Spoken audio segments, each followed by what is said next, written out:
కేసీఆర్ అభినందించిన ప్రోత్సాహంతో మత్స్యరంగానికి పునరుజ్జీవం లభించిందని మంత్రి తలసాని చెప్పారు. ప్రపంచ మత్స్యకారుల దినోత్సవం సందర్భంగా మత్స్యకారులకు మంత్రి శుభాకాంక్షలు తెలిపారు.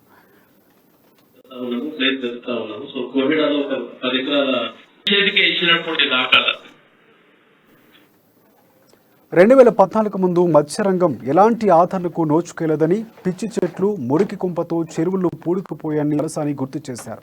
ఎండిన చెరువులకు మిషన్ కాకతీయతో జీవం పోసిందన్నారు. ఉచిత చేప పిల్లల పంపిణీతో మత్స్యకారుల కుటుంబాలు ఆర్థిక స్వావలంబన చేకూరిందని, సహజ నీటి వనరులతో చేపల పెంపకంలో తెలంగాణ ఇప్పుడు ప్రపంచంలోనే అగ్రస్థానంలో ఉందని తలసాని వివరించారు.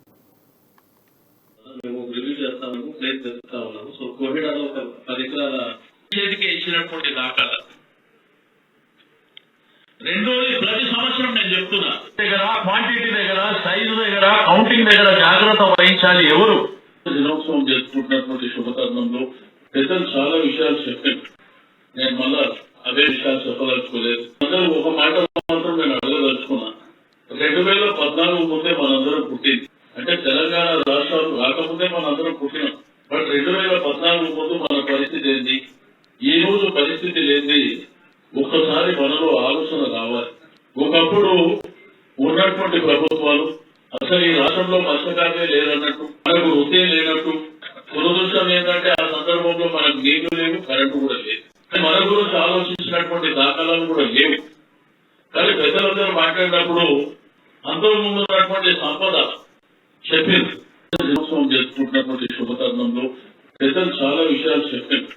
నేను మళ్ళా అవే విషయాలు చెప్పదలుచుకోలేదు. అందరూ ఒక మాట మాత్రం నేను అడగదలుచుకున్నా.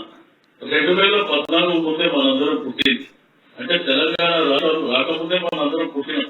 బట్ 2014 ముందు మన పరిస్థితి ఏంది, ఈ రోజు పరిస్థితి లేని ఒక్కసారి మనలో ఆలోచన రావాలి.